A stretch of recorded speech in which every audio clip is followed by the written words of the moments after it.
कर ही नहीं सकते आप x को बैलेंस करो, यहाँ 6 है ना, तो 3 से मल्टीप्लाई करो, तो 3 2 या 6, यहाँ 3 3 या 9 हो जाएगा। जब सब्ट्रैक्ट करोगे x भी कट जाएगा, y भी कट जाएगा। देखा आपने, इतने सारे क्वेश्चन 3 दिन में आपने कितने सारे क्वेश्चन लीनियर इक्वेशन के बैलेंस से किए, एलिमिनेशन मेथड से किए, सब्स्टिट्यूशन से किए, क्रॉस मल्टीप्लिकेशन से किए। वही क्वेश्चन पॉसिबल है जिसके x और y का आंसर तभी आ सकता है जब ये कौन सा सॉल्यूशन हो, यूनिक सॉल्यूशन हो। ठीक है, काम हुआ, कंसिस्ट हुआ, कहीं ना कहीं दूसरे को एक जगह काटे, यानी कि x और y का आंसर आया। लेकिन अगर कहीं ऐसा होगा कि a1/a2 और b1/b2 खुद तो आपस में इक्वल होंगे इनके रेशो, लेकिन ये तीसरे रेशो के इक्वल नहीं होंगे, तो वहां कोई भी सॉल्यूशन नहीं होगा। आप इसे बैलेंस करके देख लो, x भी कट जाएगा, y भी कट जाएगा। जब x और y दोनों ही कट जाएंगे तो आप आंसर किसका निकालोगे? सोचिए, तो ऐसे सॉल्यूशन का कोई सॉल्यूशन नहीं होता। और जब कहीं कोई सॉल्यूशन नहीं होता तो ग्राफ में देखिए कैसे बनता है। भाई यहाँ कितनी जगह काटा था? एक जगह, इसलिए एक सॉल्यूशन है। और यहाँ देखो ऐसे ऐसे चल रहा है, ये देखो ऐसे चल रहा है, यानी कहीं काट ही नहीं रहा, और कहीं काट नहीं रहा, तो उसको क्या बोलते हैं? Parallel lines. पैरेलल लाइंस, ये देखिए। ठीक है, बात समझ में आ गई? पैरेलल लाइंस कब बनेगी?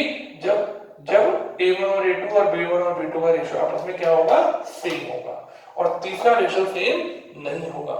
यहाँ कोई सॉल्यूशन, भाई जब कहीं काट ही नहीं, तो कितनी जगह काट रही थी? एक जगह, तो एक सॉल्यूशन आया। जब ये लाइनें एक दूसरे को कहीं काट ही नहीं रही है, मिल ही नहीं रही, तो सॉल्यूशन कहां से आएगा? इसलिए ऐसे सॉल्यूशन का नाम नो सॉल्यूशन है। और नो सॉल्यूशन के केस में जब भी हम ग्राफ बनाएंगे तो हमें पता चल जाएगा कि लाइनें कैसे बनेंगी? पैरेलल। यानी कि ग्राफ बनाने से पहले हम ये बता देंगे कि हमारा ग्राफ में लाइनें कटेंगी या पैरेलल चलेंगी। कैसे पता चलेगा कटेंगी? दोनों इक्वेशन जो भी हमें जिनके ग्राफ बनाने होंगे उनके a1 a2 और b1 b2 का रेशियो निकाल लेंगे, नॉट इक्वल आना चाहिए। और यहाँ अगर लाइनें पैरेलल चल रही है तो सॉल्यूशन कैसा आना चाहिए? इक्वल। लेकिन तीसरा रेशियो नॉट इक्वल आना चाहिए। ठीक है, एक और केस है, केस थर्ड। इफ a1/a2 और b1/b2 और c1/c2 तीनों के तीनों आपस में इक्वल, तीनों। अब देखो यहाँ पर ये आ रहा था, और यहाँ सपोज करो ऐसे लिखा हो 7/21। अब जरा 2/6 का रेशियो निकालो, 1/3। 3/9 का रेशियो निकालो, 1/3। 7/21 का रेशियो निकालो, 1/3। बताओ तीनों का रेशियो क्या आ रहा है? 1/3। जब तीनों का आंसर 1/3 आ रहा है तो इसका मतलब क्या हुआ कि तीनों रेशियो इक्वल हो गए। आप इसे सॉल्व करके दिखा दो, होने नहीं आपसे सॉल्व। क्यों? x भी कट जाएगा, y भी कट जाएगा। तो जब x और y कटेंगे ही नहीं, जब इनका कोई सॉल्यूशन ही नहीं है, तो देखिए, तो ये कब होगा? जब तीनों का तीनों रेशियो आपस में इक्वल आएंगे। ठीक, लेकिन जब ये तीनों रेशियो आपस में इक्वल आएंगे ना, तो फिर इनका आंसर होगा, सो देयर इज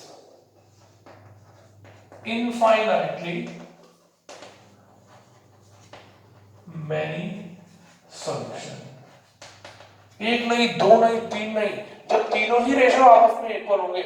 यहाँ तो एक जगह काटा था, एक सॉल्यूशन था, यहाँ एक भी जगह नहीं काटा तो नो सॉल्यूशन है, इनकी लाइनें पैरेलल है। और यहाँ देखो, यहाँ तो इतना जगह काट रही है, एक नहीं, दो नहीं, तीन नहीं, 100 नहीं, करोड़ नहीं, इनफाइनाइटली मैनी सॉल्यूशन। इसे देखो, अब सॉल्यूशन तो आया, तो इसको बोलते हैं कंसिस्टेंट।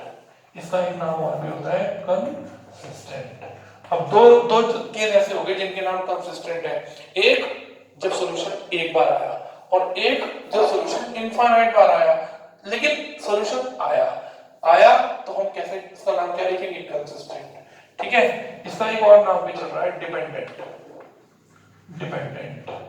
ये भी ध्यान रखना, एग्जामिनर नए नए नाम यूज करता है बच्चों को कंफ्यूज करने के लिए। अब देखिए, जब हम इसका ग्राफ बनाएंगे तो ग्राफ में लाइनें कैसी आएंगी? ये देखिए, अब यहाँ कितनी जगह काट रही थी? एक जगह, तो नाम आया यूनिक। और यहाँ एक भी जगह नहीं काट रही, नो सॉल्यूशन, तो नाम आया पैरेलल। और यहाँ कितनी जगह काट रही है? इनफाइनाइटली। अब देखो इनफाइनाइटली कैसे काट रही है? मान लिया आपने पहली इक्वेशन के पॉइंट्स निकाले और ग्राफ बना दिया, ये देखो। ठीक, अब आपने दूसरी इक्वेशन के ग्राफ पॉइंट्स निकाले, तो जो पॉइंट्स पहली इक्वेशन के आए थे वही पॉइंट्स दूसरी इक्वेशन के आएंगे, यानी कि सेम आएंगे। और सेम आएंगे तो एक के ऊपर एक चलेंगे, ऐसे एक के ऊपर एक, ये देखो, एक के ऊपर एक, यानी कि जो पॉइंट पहली इक्वेशन के वही पॉइंट दूसरी इक्वेशन के। अब बताओ, जब एक के ऊपर एक चल रहा है, एक के ऊपर एक, ये देखो, यहाँ भी काट रहे हैं, यहाँ भी काट रहे हैं, यहाँ भी काट रहे हैं, यहाँ एक पॉइंट पे काट रहे थे, यहाँ नहीं काट रहे थे, और यहाँ कितने के काट रहे हैं, इनफाइनाइटली मैनी सॉल्यूशन। ठीक, तो ऐसे सॉल्यूशन को बोलते हैं कोइंसिडेंट। यानी कि ग्राफ कैसा बनता है, ओवरलैपिंग। अब ये कोइंसिडेंट क्या हुआ, सपोज कीजिए गर्मी की छुट्टियां पड़ी और आप घूमने के लिए मसूरी चले गए। ठीक, आपने देखा कि आपका फ्रेंड भी वहां पर घूमने के लिए मसूरी में आ गया, और तो आपने उससे कहा, जब आप उससे मिले आपने उसने क्या कहा, व्हाट ए कोइंसिडेंट। कोइंसिडेंट क्या, मैं भी गर्मी की छुट्टियों में घूमने के लिए मसूरी गया और तुम भी मसूरी आ गए। तो कोइंसिडेंट हुआ कि नहीं हुआ, जबकि आपने पहले कोई प्लानिंग नहीं करी थी। यानी कि जो कोऑर्डिनेट आप इस इक्वेशन के निकालोगे वही कोऑर्डिनेट इस इक्वेशन के आएंगे। जो ग्राफ आप पहली इक्वेशन का खींचोगे वही ग्राफ दूसरी इक्वेशन का खींचेगा। जब दोनों के दोनों ग्राफ के पॉइंट सेम होंगे तो लोकेशन भी सेम जाएगी। इसका मतलब एक दूसरे के ऊपर चलेंगे। यानी कि जब एक दूसरे के ऊपर चलेंगे तो हर जगह काटेंगे, हर जगह काटेंगे तो कितनी बार काटेंगे, इनफाइनाइटली मैनी सॉल्यूशन पे काटेंगे। ठीक है, तो उसका नाम क्या होगा, कंसिस्टेंट, क्योंकि सॉल्यूशन हुआ। ठीक, इसलिए इसका नाम कंसिस्टेंट। और क्या बोलते हैं, डिपेंडेंट, एक दूसरे के ऊपर डिपेंड हो गए। यानी कि पहली इक्वेशन के जो पॉइंट्स वही दूसरे के, तो इसका नाम क्या हुआ, कोइंसिडेंट। What A coincident. अच्छा, तेरे पॉइंट भी मेरे पॉइंट भी बनाओ ग्राफ, एक दूसरे के ऊपर एक लाइन चलेगी, इसे बोलते हैं ओवरलैपिंग। ठीक है, तो क्या 3 पॉइंट याद रखने हैं अच्छे से, क्योंकि नेक्स्ट वीडियो में मैं इसके बहुत सारे क्वेश्चन आपके सामने करने वाला हूं, और उसी बच्चे को ये क्वेश्चन समझ में आएंगे जिसने इस वीडियो की इन तीनों का डिस्कशन हमारे से ध्यान से सुना होगा, ध्यान से सुना होगा।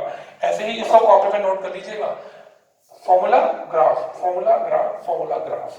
फिर से एक बार रिवाइज कर रहा हूं, जब a1 a2 और b1 b2 का रेशियो इक्वल नहीं होगा तो नाम यूनिक सॉल्यूशन होगा, इसे कंसिस्टेंट बोलते हैं। और ग्राफ में इंटरसेक्टिंग लाइंस आएंगी, इंटरसेक्टिंग लाइंस, ध्यान रखना। जब शुरू के दो रेशियो सेम होंगे लेकिन तीसरा रेशियो सेम नहीं होगा तो ऐसे को नो सॉल्यूशन बोलेंगे। नो सॉल्यूशन का मतलब होता है इनकंसिस्टेंट, काम नहीं हुआ। जब कहीं नहीं हुआ तो लाइनें नहीं कटेंगी, नहीं कटेंगी तो कैसे चलेंगी, पैरेलल। और जहां तीनों केस आपस में सेम होंगे, तीनों, ऐसे का नाम होगा इनफाइनाइटली मैनी सॉल्यूशन। यानी कि काम हुआ, सॉल्यूशन आया, एक बार नहीं लाखों करोड़ों बार आया, इनफिनाइट बार आया, तो नाम कंसिस्टेंट। और डिपेंडेंट भी बोलते हैं इसको। ठीक है, और लाइनें कैसे चलेंगी, एक दूसरे के ऊपर चलेंगी। यानी कि जो कोऑर्डिनेट पहले इक्वेशन के होंगे वही दूसरे के होंगे, इसी का नाम है कोइंसिडेंट। तो कंसिस्टेंट दो केस में हुआ, यूनिक वाले में भी हुआ और इनफाइनाइटली मैनी सॉल्यूशन में भी हुआ।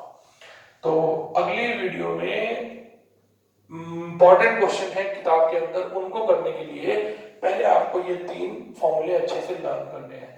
तो नेक्स्ट वीडियो में हम लोग आपको कल शो करेंगे ये सब काम। इतने आप क्या करिए, इतने आप इन तीनों का फॉर्मूला लर्न करिए, क्रॉस मल्टीप्लिकेशन और सब्स्टिट्यूशन की प्रैक्टिस करिए, और कल की वीडियो में हम लोग इनके क्वेश्चन करा देंगे। और इनके क्वेश्चन कराकर फिर आपको 2 दिन के लिए बीच में टाइम देंगे कि आप इस बचे हुए काम को पूरा कर सकें। और पूरी वीडियो देखिए और अच्छे से रेस्पॉन्स दीजिए, और जो क्वेश्चन समझ में ना आए उसकी प्रॉब्लम पूछिए। ठीक है, thank you very much, God bless you, have a good day.